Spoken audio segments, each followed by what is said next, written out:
Bonjour et bienvenue sur Anonymal TV. Aujourd'hui, nous accueillons Olga Louis-Richon, qui est directrice générale de l'association APERS, qui vient en aide aux victimes et d'activités judiciaires.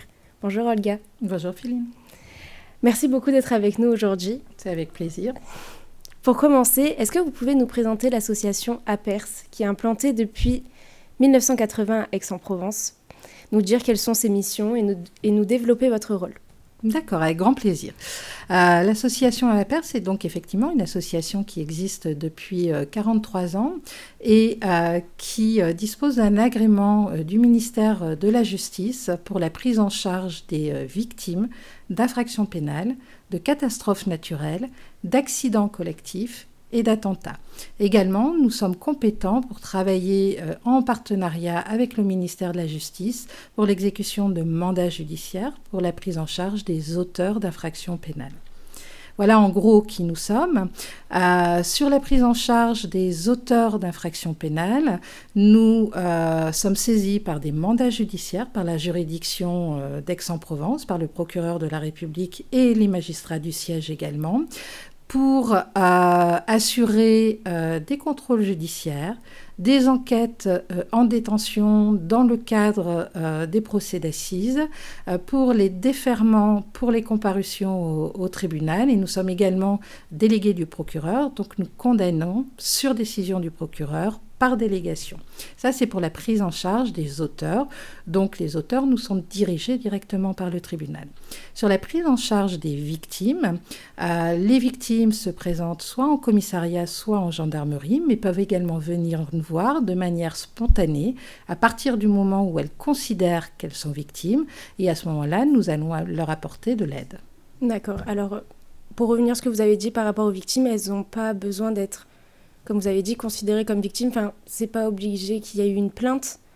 Alors, c'est pas forcément obligé qu'il y ait une plainte au départ, mais on va, si effectivement l'infraction est caractérisée, puisqu'on parle en l'occurrence de victimes d'infractions pénales, on va les aider à s'acheminer vers la plainte.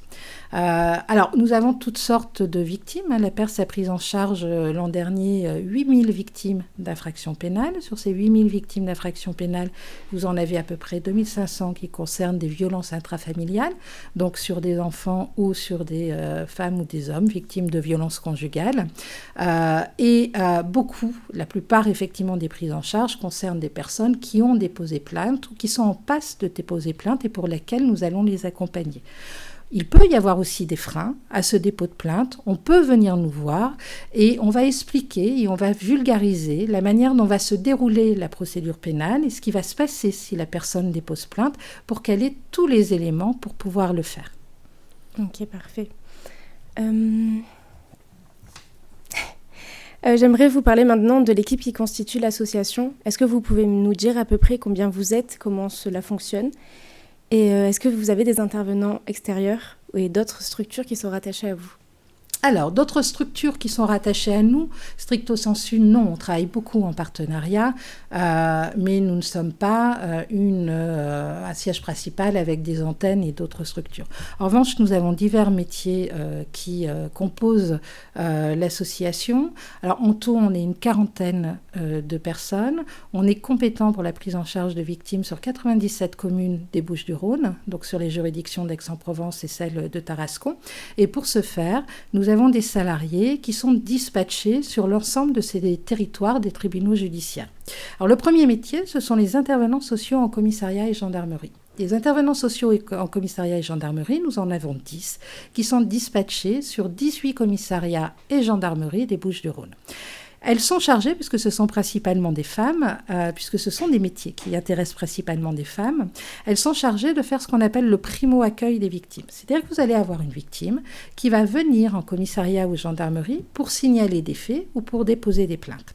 À ce moment-là, l'officier de police judiciaire qui va recevoir la victime va proposer à celle-ci de l'orienter vers l'intervenant social qui est en poste au commissariat et gendarmerie et qui va écouter la victime, la contenir si nécessaire psychologiquement, lui vulgariser la procédure pénale et faire une évaluation globale de la situation pour voir s'il est nécessaire de l'orienter vers des partenaires du territoire. Donc, tout à l'heure, je vous disais, on travaille avec des partenaires. Dans ce cadre-là, par exemple, si on a une victime qui nous indique avoir des problèmes de financement, d'hébergement, etc., on va pouvoir l'orienter par exemple, vers le CCAS de sa commune pour qu'elle puisse être suivie par une assistante sociale. Voilà, donc on a divers partenaires et cette évaluation va se faire à ce moment-là. Nous avons des psychologues cliniciennes qui vont prendre en charge la victime et travailler avec elle sur le traumatisme qui a été créé par l'infraction. C'est-à-dire qu'on ne va pas travailler, par exemple, sur une thérapie de petite enfance. Si vous avez eu des parents, par exemple, qui préféraient votre frère ou votre sœur par rapport à vous et que vous l'avez mal vécu, ce n'est pas ce genre de thérapie. C'est effectivement prendre en charge une victime qui a subi une agression, qui a subi un fait qui l'empêche de dormir, qui fait qu'elle ne va pas bien, qui la fait pleurer, Alors, il y a différentes manières de réagir quand on est une victime, et la psychologue va l'accompagner, va lui donner des outils, mais va également éventuellement la préparer aux audiences, notamment aux audiences en cour d'assises, qui sont très impressionnants et on ne connaît pas toujours tous les codes. Et le dernier métier sur l'aide aux victimes, ce sont les juristes, donc des professionnels du droit, qui vont accompagner la victime dans la procédure pénale, qui vont lui expliquer et l'aider éventuellement à se constituer partie civile, qui vont l'orienter vers l'ordre des avocats si elle souhaite bénéficier des conseils d'un avocat, qui vont se renseigner sur la procédure en cours pour indiquer si la procédure a été classée, si elle est renvoyée en enquête, si elle est devant un magistrat instructeur, etc., etc. Voilà. Et pour ce faire, nous, ces juristes, sont positionnés sur des points d'accès au droit, alors notamment à Aix-en-Provence, à la Maison de justice et du droit, mais également au sein des tribunaux judiciaires, celui d'Aix-en-Provence, mais également de la Cour d'appel d'Aix-en-Provence. Ok, parfait. Est-ce que l'association a de futurs projets ou est-ce qu'il y a des choses que vous aimeriez développer à la Perse ? Alors, l'association, ce que je ne vous ai pas dit jusqu'à présent non plus, c'est que nos services étaient gratuits et confidentiels. Si vous venez voir la psychologue, par exemple, de la Perse, vous ne payerez rien puisque nous fonctionnons grâce à des subventions, également les subventions du département, de la région, du ministère de la Justice intérieure et aussi la mairie d'Aix-en-Provence puisqu'on est à Aix-en-Provence.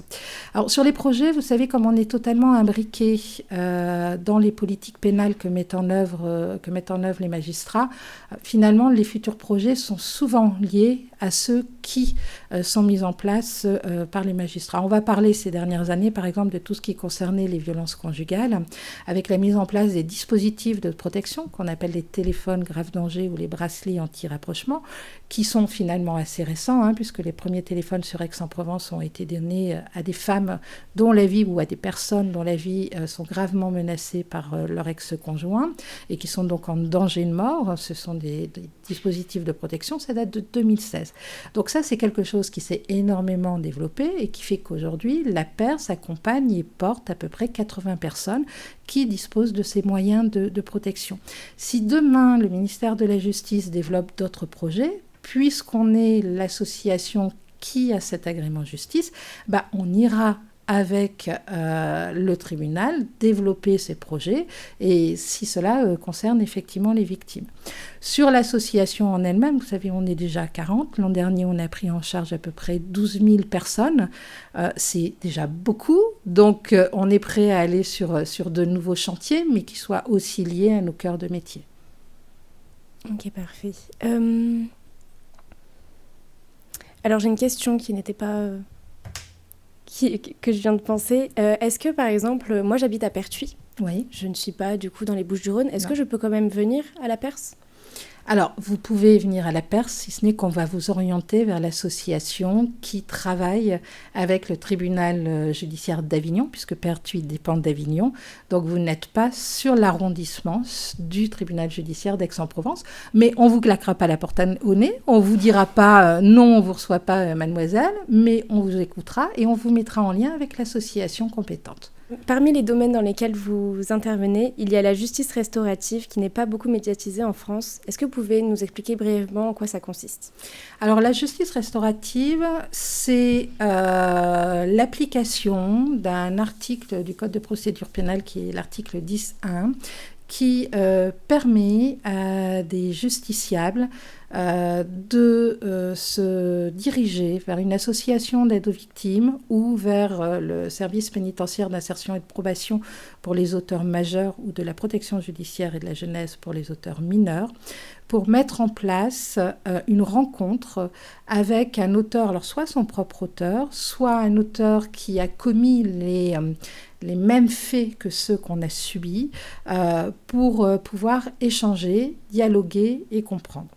Donc vous avez plusieurs formules pour la justice restaurative. Vous avez ce qu'on appelle les rencontres détenus-victimes, c'est-à-dire que vous allez avoir des auteurs qui sont soit en détention, soit libres, qui vont rencontrer des victimes lors de plusieurs séances pour évoquer l'infraction qu'ils ont commise et l'infraction qu'ils ont subie. Après, vous avez une autre mesure qui sont les plus courantes, qui sont les médiations restauratives, où auteurs et victimes effectivement se rencontrent, soit ce qu'on appelle des victimes directes ou des victimes indirectes, c'est-à-dire soit quelqu'un qui a commis ou subi la même infraction de vous, soit complètement votre propre auteur ou votre propre victime. L'objectif, il est de dialoguer, d'échanger et de pouvoir exprimer ses ressentis. Que la victime puisse dire ce qu'elle a vécu, puisse faire part de ses émotions et puisse expliquer aussi l'impact que ça a eu dans sa propre vie, mais également dans sa sphère familiale. L'auteur, lui, il est là aussi pour comprendre ce qu'a pu vivre la victime, pour quelquefois expliquer, mais pas justifier son geste, pour expliquer aussi son propre ressenti. Et tout ça, finalement, ça permet la reconstruction de chacun et de manière plus générale, ça aide à la paix sociale. Ok, parfait.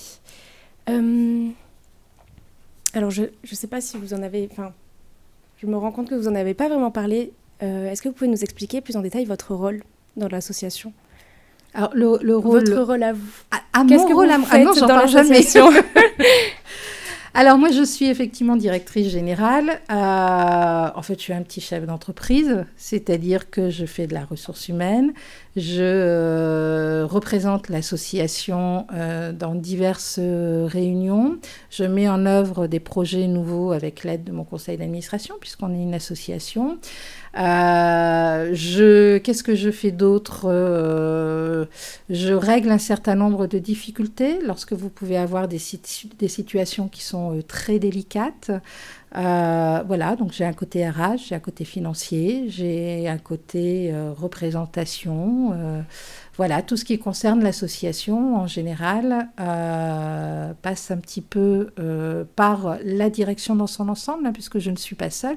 Je suis effectivement directrice générale, mais j'ai aussi 3 cadres qui m'accompagnent au quotidien, qui ont en charge chacun des services et qui permettent effectivement qu'on pense à plusieurs et au bénéfice des victimes et pour la bonne application de ce que nous demande la justice et éventuellement le ministère de l'Intérieur.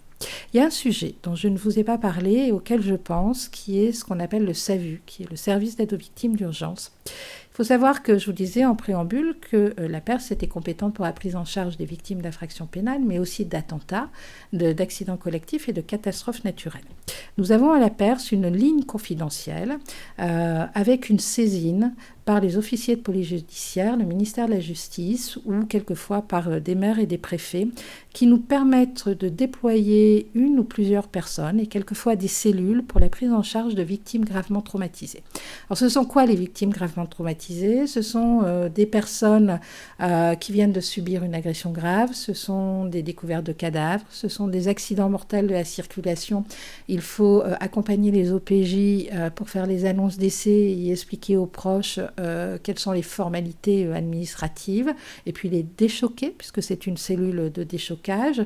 On intervient sur des suicides, enfin tout ce qui est impactant soit pour la victime elle-même, soit pour les proches des victimes. Par exemple, pour les attentats, nous, les attentats de Nice notamment, nous expliquions aux victimes comment avoir les certificats de décès, qu'il y avait des indemnisations qui étaient possibles, puis qu'il y avait un soutien psychologique, un accompagnement qui était possible également. Sur l'avion qui s'est écrasé à la Germanwings il y a quelques années dans les montagnes, de la même manière, on a accompagné les familles qui venaient sur place pour les contenir psychologiquement et pour leur expliquer un certain nombre de choses.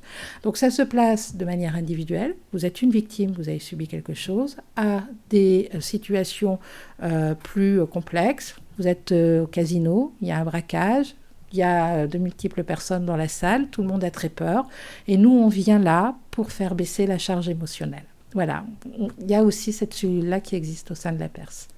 Ok, super. Et une dernière question avant de clôturer cette émission.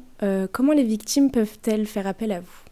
Alors, les victimes, elles peuvent soit se rendre directement au commissariat et gendarmerie là où on est, mais le plus simple, c'est de nous appeler au standard, c'est le 04 42 52 29 00, nous envoyer un mail au SAV, c'est-à-dire sav@aperstress.com, et nous avons également un site internet où tout ce qu'on fait est expliqué de manière assez détaillée et avec des contacts, qui est www.aperstress. Voilà. Okay, parfait. Eh bien, merci beaucoup d'être venu nous apprendre un peu plus sur cette belle association. Et merci à vous d'avoir regardé. À bientôt sur Anonymal.